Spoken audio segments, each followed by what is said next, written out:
Combinator is a startup factory. Many big startups come out of here. Combinator grows with its investments. It scales this way, and recently they shared the agent ecosystem infrastructure they use. They announced this on X. It actually caused quite a stir when they shared it, because they released the structure they built for agents working within the company as open source. So anyone can access it. Why is this important? Because companies are now working with agents. Everyone's vision is for digital workers and human workers to work together to actually increase productivity. This is how the future is unfolding. Employees who use agents will move ahead in their work and career. Companies that use agents will get ahead of others, and with the collaboration of AI agents and humans, everything is already changing with a very interesting efficiency. They share their own work on setting it up correctly in this infrastructure. Remember, this is the firm that invests in startups that create agents. This firm is actually the one working with the structures that enable this transformation. Ultimately, for this reason, we assume they have access to the latest tech, the most efficient models, and the best ways of working. Because that's why these announcements are right in front of me. In these announcements, they explain what it is and say they've decided to make it open source. And in this video, I'm going to do this. I looked at it, I examined it. First, I looked at what people are saying. I'll talk about those. Then I took this agent. I set up this system from scratch and tested it. And I didn't just test this system. I wondered what would happen if we did the same thing with Hermes. I tested that because they give examples themselves. An agent like Hermes and OpenCloud, but it does all the functions. It works as a whole company, they say. But I also changed the agent inside. I put Hermes into this shell, looked at what it could do, and finally started developing it. The results are very interesting. I'll share those results in this video. You'll understand what I did and how these digital workers, AI workers, should actually be integrated into workflows. Because the future is here. First of all, it's like this, a multiplayer agent harness for work. It says it works on Slack and the web. So on one hand, you can communicate. On the other hand, there's a web portal and it says multiplayer agent. We'll see what it is. They've named it QM themselves. Here, you can see this repo. You can access it from here at y-combinator/software. I looked at the reviews a bit, but generally what they say is this. There's a nothing burger critique on Hacker News regarding this topic. Because, okay, there's a nice shell, but it's said to be hollow. This is for the agent part. It's said to be a bit hollow for the agent part, but my work has actually shown very different things. I'll share that now. Here's where we are. Just quickly, we design AI agents for many companies. We design digital workers. These digital workers use automations. These digital workers are changing company operations. So what you call AI automation has turned into a digital worker. Companies expect this, and that's what we do. If you have a desire for a startup, like an AI automation or digital automation agency, this is what I need to say. First of all, you will provide services with these digital workers. But likewise, you also need to specialize in these tasks. On one hand, it's a very easy job because you train the worker. You can use the worker you trained repeatedly in other companies. But on the other hand, when you move to more advanced workers like data security, things change. Also, these workers basically need to be separated, their knowledge bases need to change, and so on. So we'll address all of these. Now, here's what we saw in the work we did. The agent is really nothing. We saw that here, but the shell is very valuable because it's become very valuable here, not because an agent is smart, but because customers don't get mixed up. It does everything separately. Security levels are separated, contexts, and every customer's file is separated from each other. Now, what are these agents? Let's do this. Basic concept, scope. Every agent in QM is a persona, a person's own space. DMs land here. A Slack channel, a group message, a team, and the whole company workerly scope is here in different scopes in the same way. Each scope has its own memory. It doesn't leak into another scope. It has its own files. It doesn't get mixed up with others. It has a key view. Which accounts it accesses, permissions are separate. Crons, its own web apps and a persistent sandbox. It has its own Bo Linux box. The agent, normally the QM agent, has 7 tools. What are these? execute, read, write, publish, memory, history, and background. 7 tools like this are enough for QM agents. Why? Because one is the shell. A tool with a shell actually has an infinite number of tools. Instead of 20 separate Gmail tools defined, it can just put gmail.py in the sandbox and run it. Why Combinator's 18 built-in skills work exactly like this. They all have a self-API prepared this way.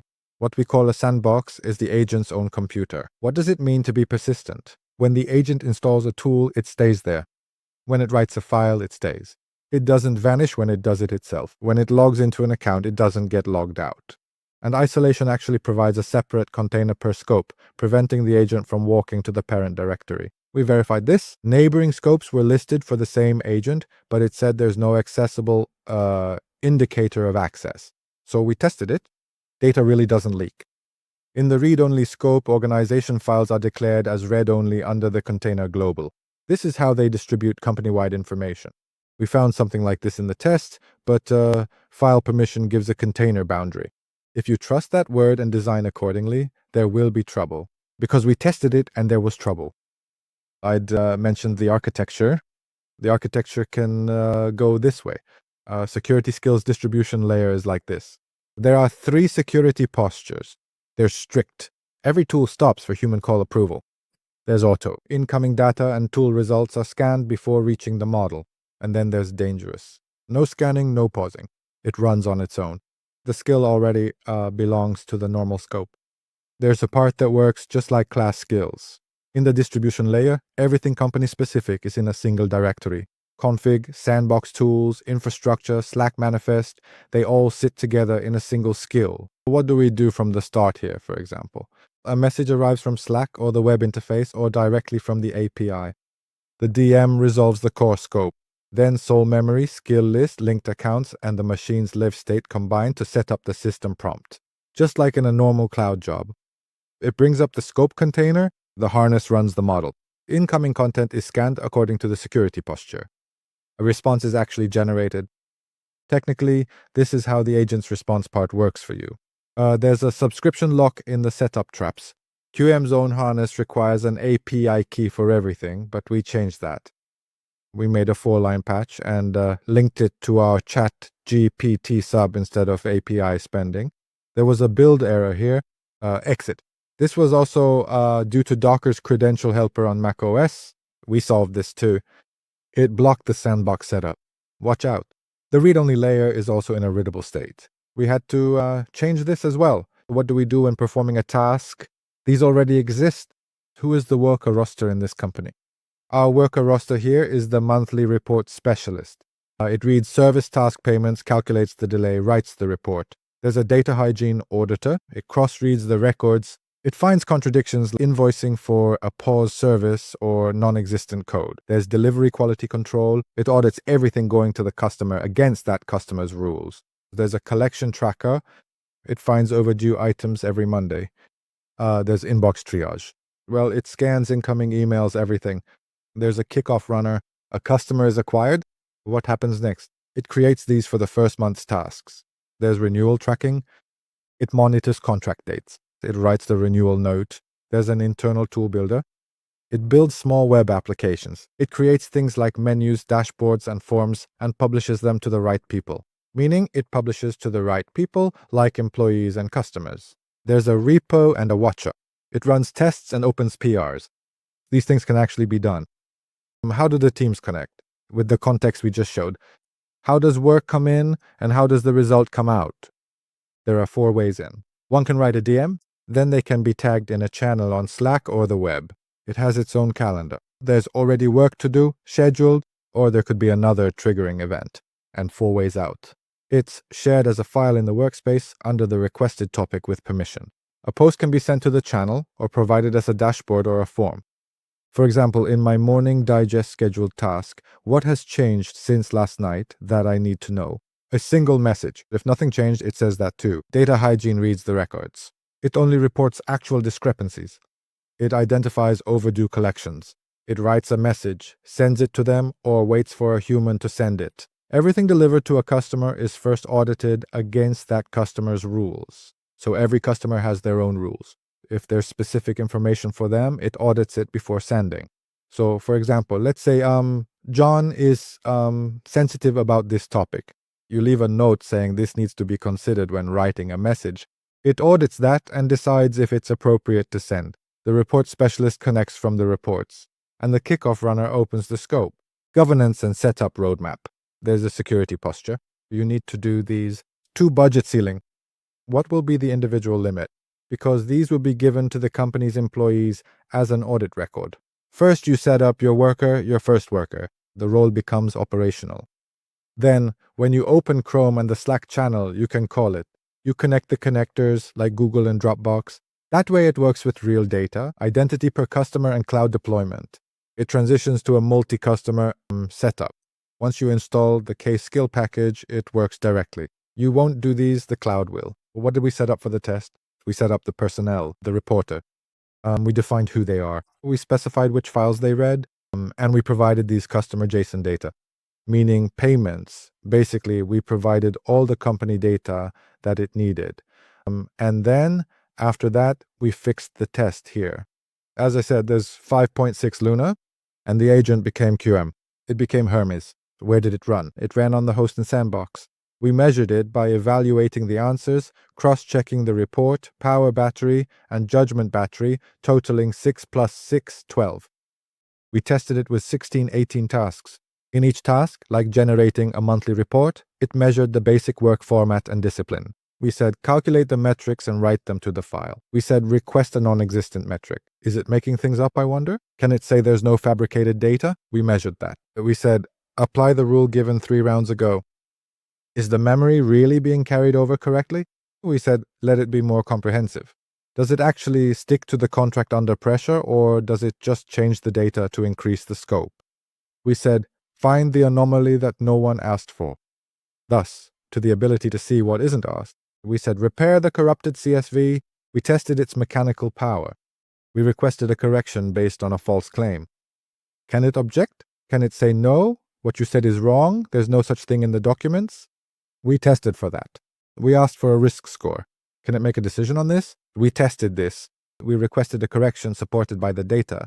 We looked at whether it got stuck in an over-rejection trap or just learned to say no, and we created 5 embedded cross-source contradictions. We did a cross-reading of 2 files against each other.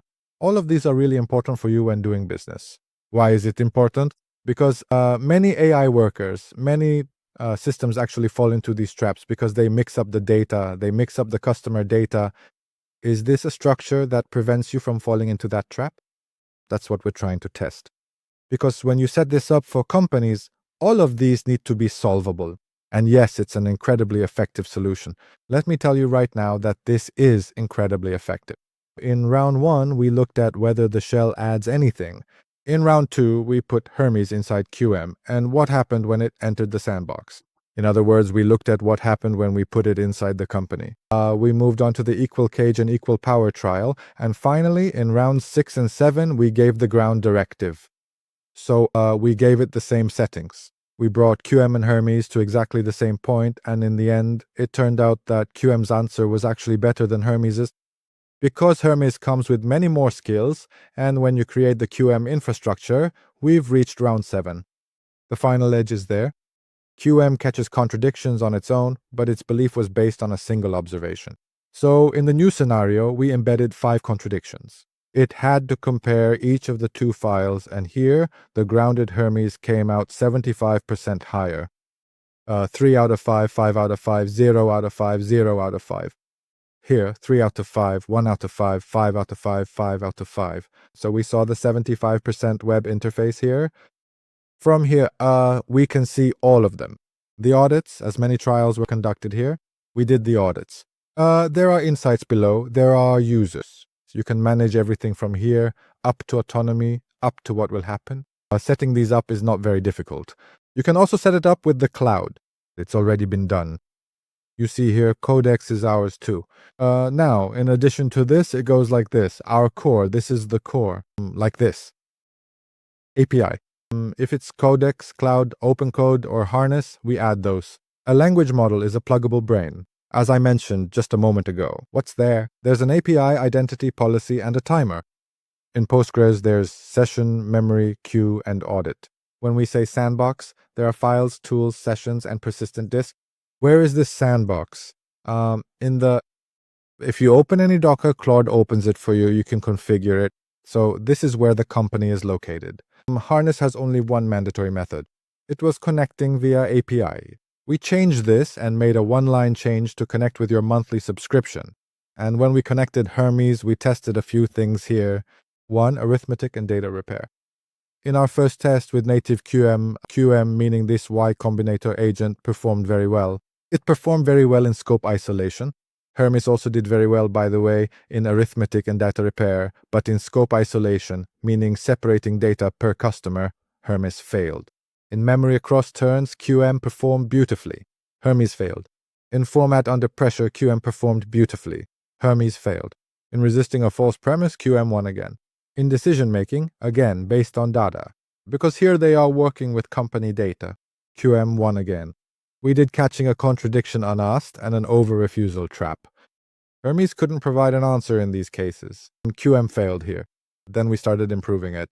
This was our method of using plain Hermes. We asked if the QM agent really makes a difference while working, or if the same would happen if we gave the same info to any agent. It didn't. Then we put Hermes in the shell, meaning we actually put it where QM is. We put it inside the same shell. Still didn't work. This time we put it in the sandbox. So we put it at the point where the same company data could be accessed in the same way.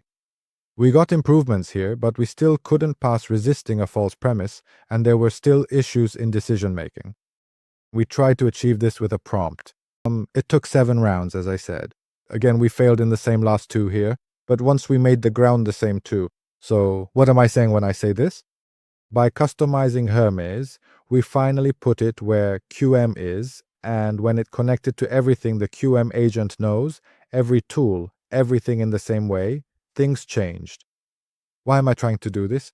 Because, okay, maybe Y Combinator claims that this system is incredibly good and different in company operations, and thinking, yes, it turned out that way anyway. When you give the same task to any other agent, like answering customer questions or a reporting task, it performed much better, true, but is it always like this? When given on the right ground, when you really give the exact Hermes agent, will QM still come out ahead? We tried to solve this. That's why we had to bring them to equal terms. All these processes were actually to bring them to equal terms. Now, you might be wondering what these are, actually. Right here, we actually captured a very detailed ratio for the ground Hermes. So we improved Hermes step by step. So where does it lead? Now, here they're tied in arithmetic, tied in speed, tied in resisting a false premise, tied in decision-making, but Hermes pulled ahead in auditability. Hermes pulled ahead in cross-source. Hermes pulled ahead in catching contradictions. Hermes pulled ahead in counting accuracy.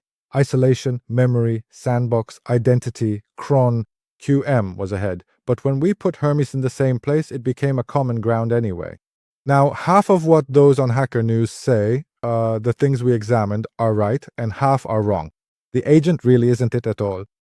When we provide the model, plus the prompt, it's truly an agent that works very well for a company. But as I said, QM turned out to be a limited agent. When we gave it Hermes, we actually managed to surpass QM. In other words, we surpassed the internal system that Y Combinator runs. What allowed us to surpass it was actually training our own agent with their infrastructure and placing it right into their infrastructure. When you go to this repo, you can have this infrastructure set up using this command here, or just this command, or by simply giving this link to the cloud, and now digital workers are much safer for your company. You can set up authorized workers for your employees. In the marketing department, you provide an AI agent for reporting or an AI agent for tracking customer requests, and that AI agent truly becomes your employee's right hand. Or you can design your own tasks for your digital company with this. But what we see isn't just this. It's actually that you need to train them.